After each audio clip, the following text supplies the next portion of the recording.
My sister stole my fiancé 3 days before our wedding, so I gave her the wedding gift she'd never forget. I should have seen it coming. Maya had always been the golden child. Prettier, smarter, more charming. Growing up, she borrowed my clothes, my friends, and eventually my boyfriends. When I was 16, she convinced my crush Tommy Martinez to take her to prom instead of me by telling him I'd been talking about another guy. When I was 22, she moved in with my college boyfriend David while I was studying abroad in Italy, claiming she was helping him through depression after his father died. Each time, my parents defended her with the same tired excuses. Maya doesn't mean to hurt you, Mom would say, stroking my hair while I cried. She just has this magnetic personality. People are drawn to her. Your sister's not malicious, Dad would add. She's just young and doesn't think things through. But Maya always thought things through. I'd learned that the hard way when I found her diary at 15, full of detailed plans for stealing my friends, my opportunities, my life. She'd written about Tommy. Claire's so boring. I bet I could get him to notice me in one conversation. About David. He's too good for Claire anyway. She doesn't appreciate what she has. But I thought Jake Patterson was different.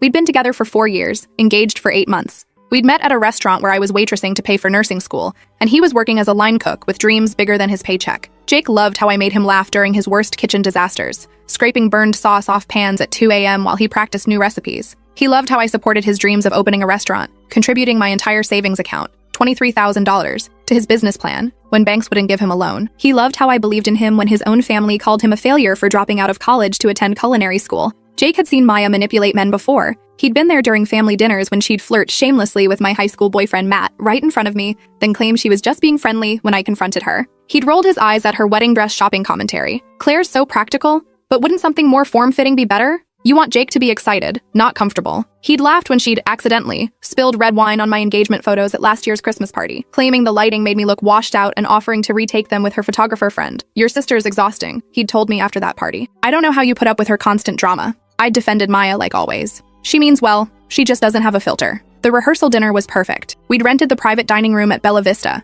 the restaurant where Jake and I had our first official date. 50 of our closest family and friends filled the space with laughter and champagne toasts. Jake squeezed my hand under the table while my father gave his speech about finding your person, about how proud he was to welcome Jake into our family, about how he'd watched Jake grow from a struggling cook into a man worthy of his daughter's love. Maya sat across from us, radiant in her sapphire bridesmaid dress that cost me $400, toasting our happiness with champagne and that smile I'd trusted my whole life. She'd insisted on sitting directly across from Jake, claiming it was the best spot for photos. Throughout dinner, she'd lean forward when Jake spoke, laugh just a little too loud at his jokes, touch his arm when making points about the wedding timeline. She's just excited for you, Jake had whispered when I noticed her behavior. Maya's always been dramatic. When it came time for the maid of honor speech, Maya stood with tears in her eyes, holding the microphone like she was addressing the United Nations. Claire has always been my role model, she'd said, her voice breaking with what seemed like genuine emotion. She's taught me about loyalty, about supporting the people you love no matter what. When Jake came into her life, I saw my sister transform into the happiest version of herself. Jake, you're getting someone who will fight for your dreams, who will stand by you through anything. Claire,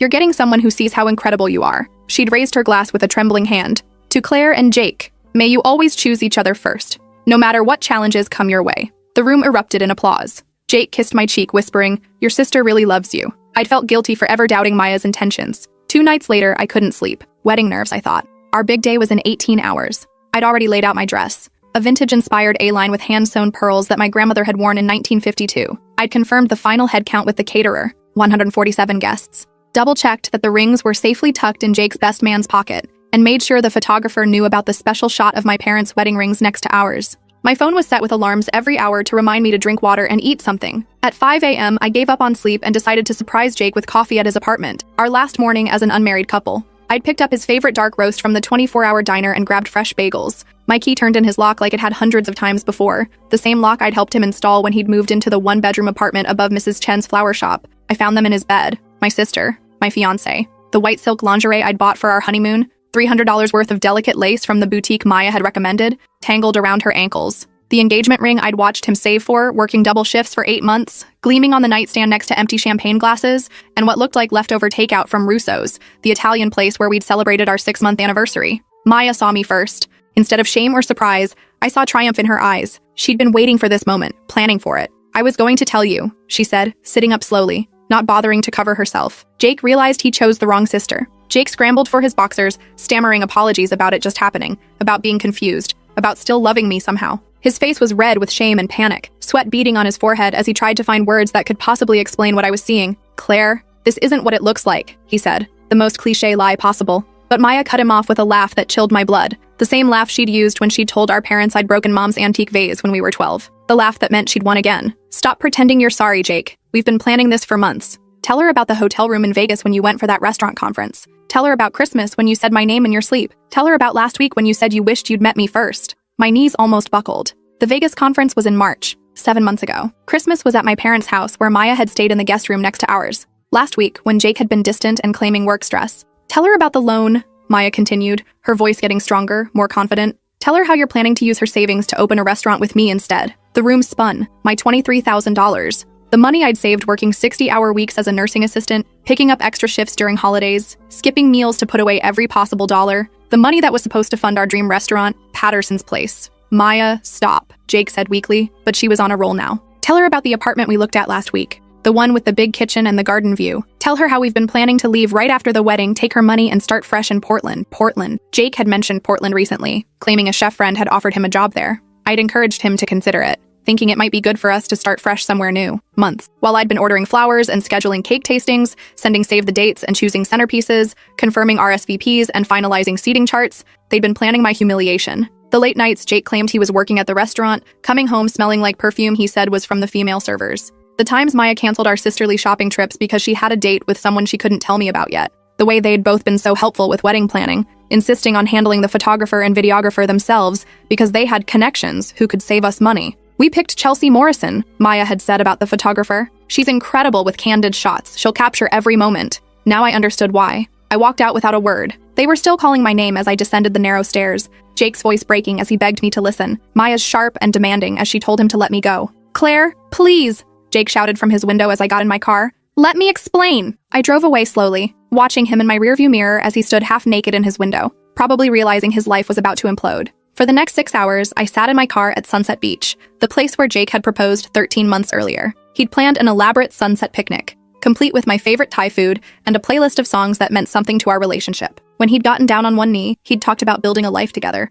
about how I was his best friend and his future all wrapped into one person. I can't imagine doing any of this without you, he'd said, his hands shaking as he opened the ring box. You make me better at everything. I should have been crying, calling my parents, canceling vendors. Instead, I felt something cold and calculating settle in my chest. Maya had taken everything from me since we were children, and each time I'd forgiven her because family was supposed to forgive. But this time was different. This wasn't a borrowed sweater or a stolen boyfriend. This was my future, my money, my life she'd planned to destroy. I drove home at 11 a.m. and found my parents in the kitchen, frantically calling vendors to cancel the wedding. Mom was sobbing over a conversation with the florist about losing the deposit. Dad looked 10 years older, his hair disheveled as he argued with the caterer about their cancellation policy. Sweetheart, Mom said when she saw me, her mascara streaked down her cheeks. Jake called. He explained about the confusion with Maya. He says it's just cold feet, that these things happen to couples before big commitments. Maybe you two can work it out if you just talk through it. Even now, they were taking his side. Maya was their precious baby who could do no wrong, and Jake was practically family after 4 years.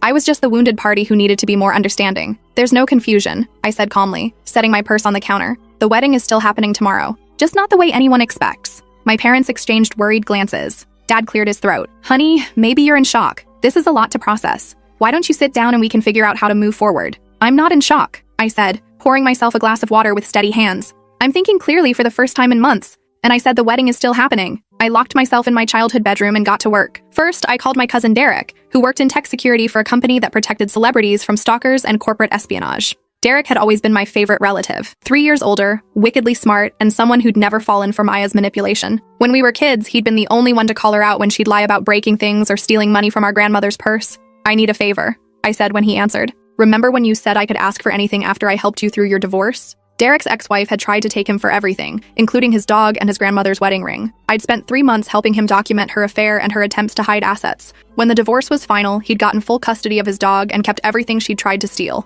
Name it, he said immediately. I explained the situation, the affair, the money, the planned betrayal. Derek listened without interrupting, occasionally making disgusted sounds. Those pieces of shit, he said when I finished. What do you need? Derek had designed security systems for celebrity weddings, installed hidden cameras in offices for corporate investigations, and helped several friends gather evidence of cheating spouses. He understood discretion. More importantly, he understood revenge. I need to know everything, I said. How long this has been going on, what they've been planning, whether there are others involved. And I need it documented in a way that can't be questioned or denied. Give me Jake's address and phone number, Derek said. I can have micro cameras installed in his apartment within 2 hours. His phone can be cloned if I can get physical access for 30 seconds. How technical do you want to get? As technical as necessary. And Derek, I need this done legally. Everything has to be admissible if it comes to that. Leave that to me. Jake's apartment building doesn't have security cameras, right? And his lease probably includes standard language about management access for maintenance. I'll pose as a cable repair guy. Half the buildings in that neighborhood have been having internet issues this week. Next, I called Chelsea Morrison, the wedding photographer Maya had personally recommended. Chelsea specialized in candid moments and had an impressive portfolio of capturing authentic emotions at weddings. Her website featured testimonials from brides praising her ability to document the real story of their special day.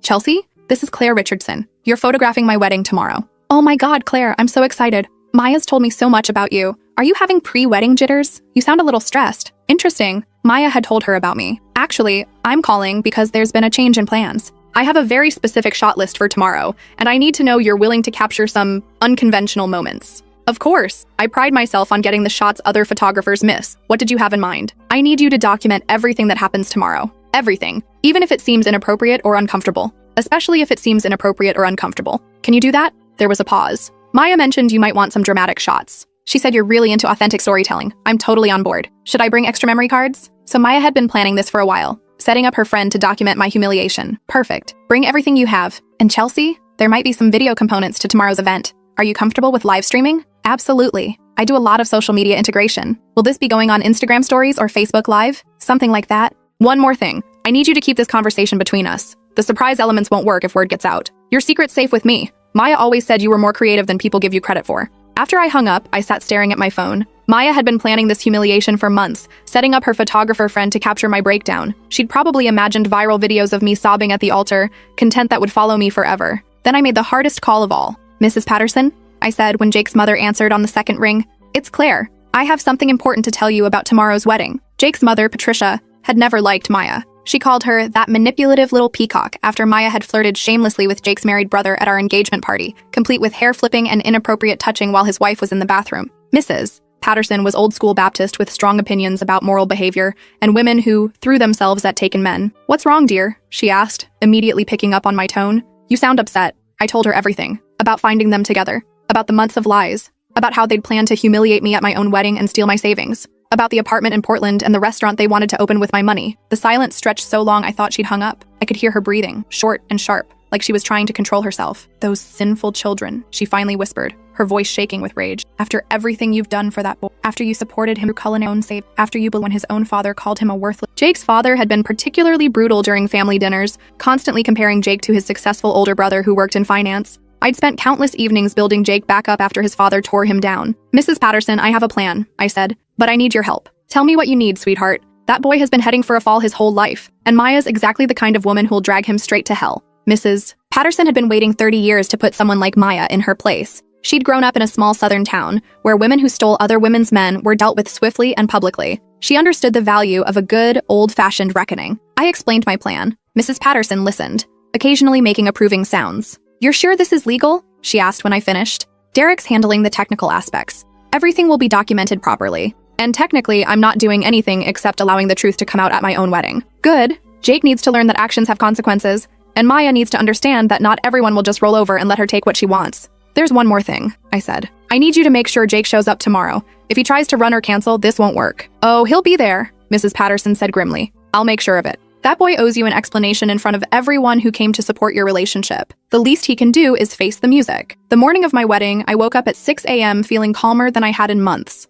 My phone was already buzzing with messages. Bridesmaids asking about timing, vendors confirming details, relatives asking for directions to the church. Maya texted me at 6:15. Jake told me everything. I'm so sorry, sis. I never meant for this to happen. Can we talk before the ceremony? I need to explain. I stared at the message for a full minute. Even now, she was lying, planning to manipulate me one last time, probably hoping to convince me to quietly cancel everything and slink away while she and Jake rode off into the sunset with my money. I texted back, of course. See you at the church. We'll have plenty of time to talk. She had no idea I'd spent the night making sure every detail was perfect for her special day. Derek had sent me a text at 3 a.m. Package delivered. Everything's in place. You're going to love the bonus footage. Bonus footage meant he'd found more than I'd expected. Maya and Jake had probably been sloppy, thinking they were in the clear once the wedding was over. At 8 a.m., my hair and makeup team arrived. I'd kept the original appointments, telling them there had been some changes. but that we were proceeding as planned. Sarah, my makeup artist, noticed my calm demeanor. "You seem really zen for a bride," she said while applying my foundation. "Usually by now, brides are crying or yelling or both." "I'm exactly where I need to be," I said, which was the truth. At 10 a.m., I arrived at St. Mary's Catholic Church in my wedding dress.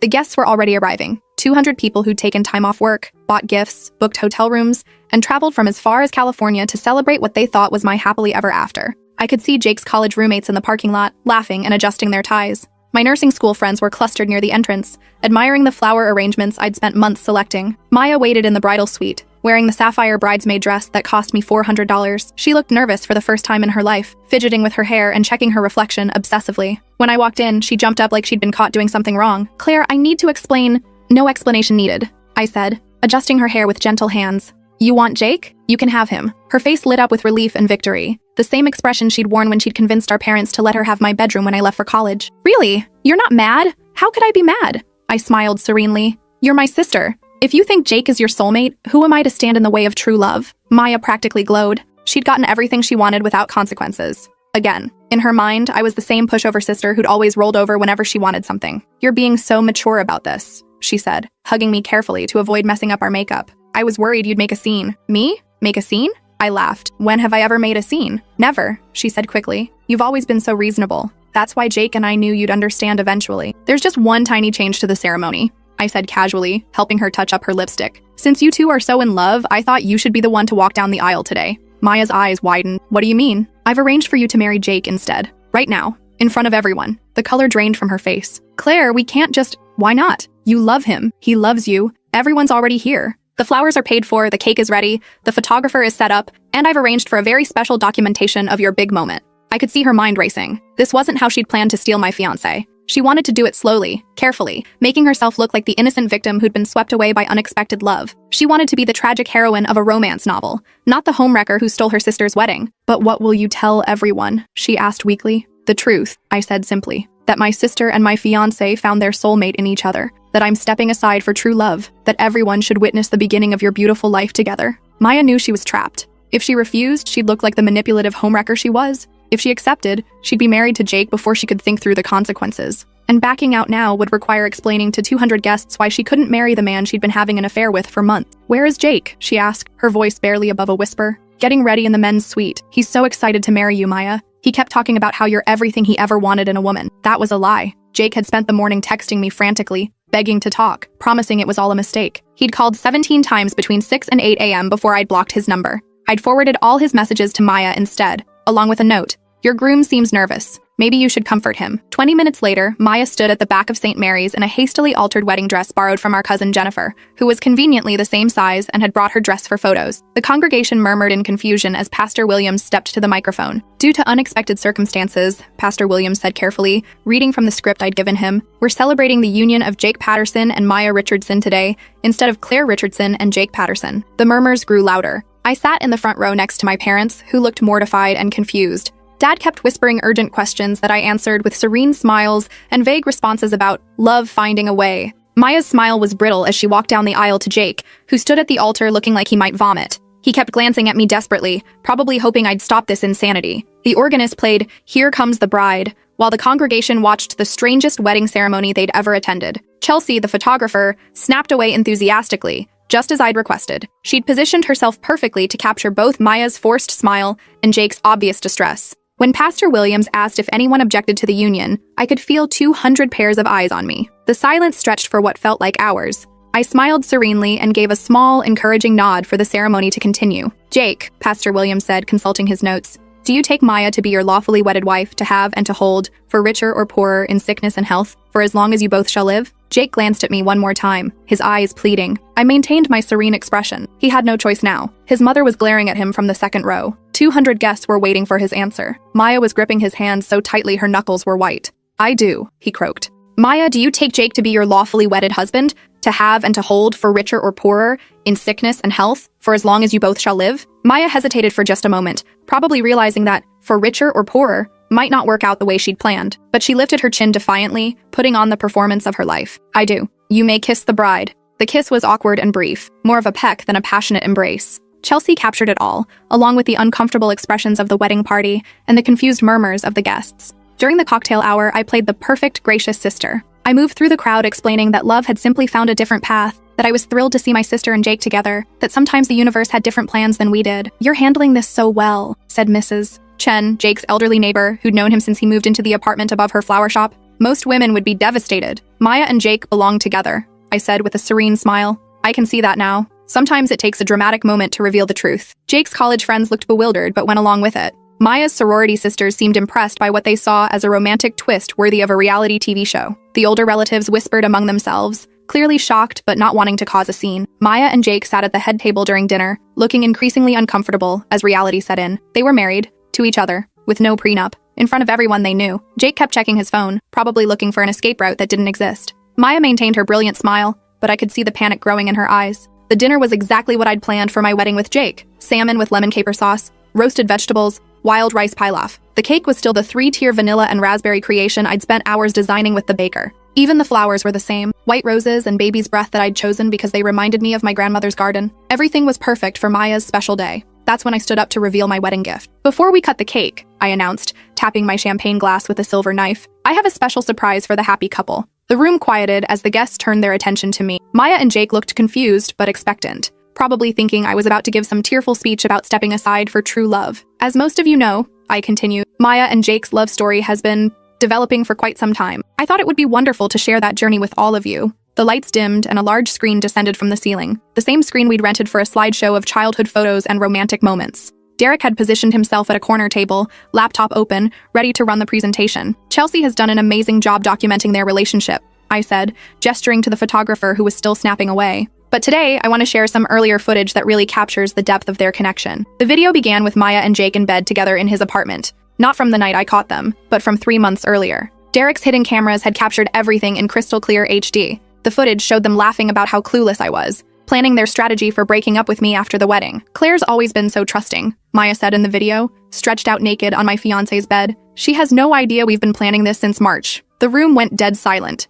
You could hear the collective intake of breath from 200 shocked guests. "Tell me again about the money," Jake said on screen, running his hands down Maya's body. "$23,000. She's been saving for years. Once we're married and move to Portland, she'll never be able to touch it. We'll have enough to open the restaurant and disappear before she can do anything about it." The video continued. Months of planning. Jake practicing his breakup speech while Maya tried on my wedding dress in his apartment. Maya calculating how much money they'd save by keeping all the wedding vendors I'd already paid. Jake talking about how easy it would be to manipulate me into signing over power of attorney for the restaurant business. The most damning clip was from a week ago. Maya on the phone with someone saying, "Claire's always been pathetic. She'll probably beg Jake to take her back after the wedding, but we'll be long gone by then. She's too spineless to fight for anything." 200 guests watched in stunned silence as the truth played out on the screen in excruciating detail. Jake's mother stood up and walked out halfway through, her face twisted with disgust. My parents sat frozen in horror. Maya's sorority sisters were filming everything with their phones, probably already posting to social media. When the video ended, I stood up with the microphone, my expression calm and pleasant.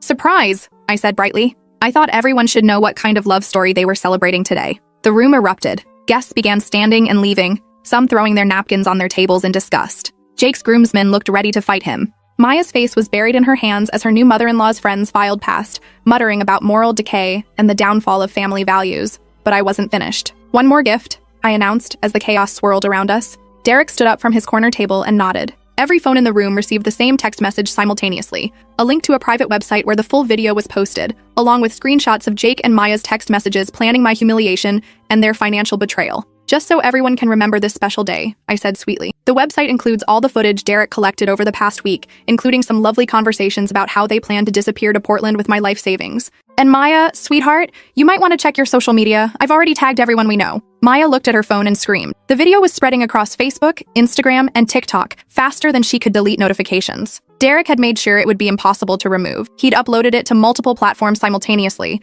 and sent it to every gossip blog and local news station in the city. "The hashtag is our sisterly love," I added helpfully. "Feel free to share your thoughts." Jake finally found his voice, his face red with humiliation and rage. "Claire, you're insane. We can get this marriage annulled." "Actually," I said, pulling out a folder thick with legal documents, "you can't. You're both over 18, mentally competent, and said 'I do' in front of 200 witnesses. In this state, consummation isn't required for a legal marriage, and there's no evidence of coercion." Derek helped me research the laws thoroughly. "Congratulations, you're stuck with each other." "This is revenge porn," Maya shrieked, pointing at the screen where her naked image was still displayed. "I'll sue you." "Actually," Derek called out, standing up and addressing the room like he was giving a legal presentation. Everything was filmed in spaces where you had no expectation of privacy. Jake's apartment building lease specifically mentions security cameras in common areas due to recent break-ins. The building management company installed them legally after getting tenant consent. Jake signed the paperwork 3 months ago. Plus, the church ceremony was a public event that you both consented to have filmed. He held up official-looking documents. Everything is perfectly legal.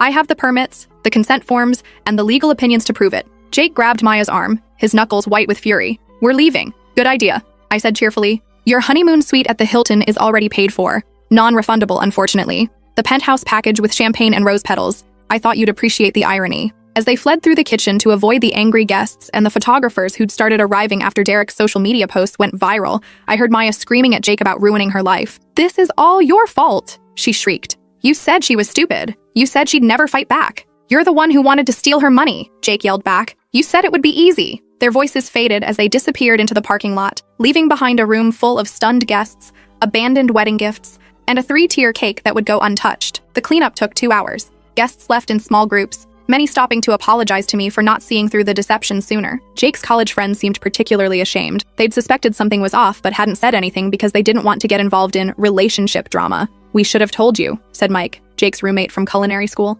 Jake's been acting weird for months, canceling plans and lying about where he was going. We thought he was just stressed about the wedding. Mrs. Patterson was the last to leave. She hugged me tightly, tears in her eyes. I'm so proud of you for standing up for yourself, she said. That boy got exactly what he deserved. And Maya, well, she'll learn soon enough what kind of man she married. What do you mean? I asked. Jake's always been selfish and weak. The minute things get difficult, he runs. Maya thinks she won some great prize, but she'll discover she's married to a coward who will blame her for everything that goes wrong in their life. The next morning, I woke up in my childhood bedroom for the first time in months without anxiety crushing my chest. My phone had hundreds of messages, but not the kind I expected. Friends and extended family were reaching out with support. They'd always suspected Maya was manipulative, but had never seen proof. The video had revealed patterns they'd noticed but dismissed. The way she'd undermine other women, the way she'd flirt with taken men, the way she'd always positioned herself as the victim while creating drama. I always knew something was off about Maya, texted my college roommate Jessica. Remember when she tried to convince me you were talking bad about me behind my back? Now I know she was just trying to isolate you from your friends. Jake's restaurant investors were pulling out after seeing the video. $150,000 in promised funding gone overnight.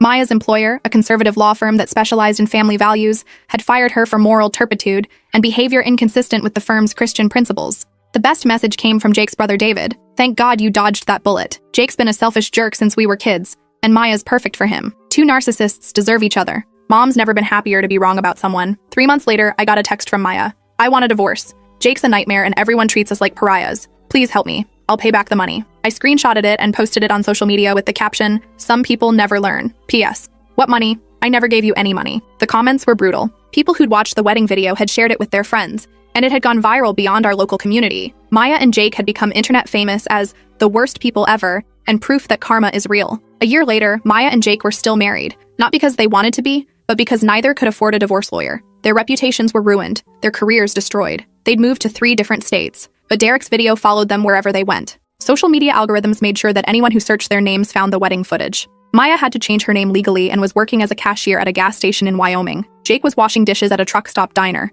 his dreams of owning a restaurant permanently destroyed. Every time they tried to start over, someone would recognize them from the video. I, meanwhile, had used the year to travel, start my own nursing consulting business, and rediscover who I was without Jake's dead weight holding me back. The money I'd saved for his restaurant became the seed funding for my own company, helping hospitals improve their patient care protocols. Last month, I got engaged to Derek, the cousin who'd helped orchestrate the perfect revenge. He understood loyalty, creativity, and the importance of standing up for yourself. Our relationship had grown naturally from friendship to something deeper as we worked together to rebuild my life. "You know I fell in love with you during the planning phase," he told me when he proposed. "Watching you take control of your life like that, it was the sexiest thing I'd ever seen." Maya sent a bitter congratulations card to my parents' house. "Hope your marriage lasts longer than your capacity for forgiveness." I sent back a simple reply. "It will. I finally learned to choose people who choose me first." The wedding is next spring. Maya and Jake aren't invited, but I'm sure they'll find a way to watch the video online. After all, Derek's already promised to livestream the whole thing with the hashtag #SureRealLove. The guest list includes everyone who was at the first wedding. They're all eager to celebrate an actual love story this time. Mrs. Patterson will be walking me down the aisle since my father passed away last fall.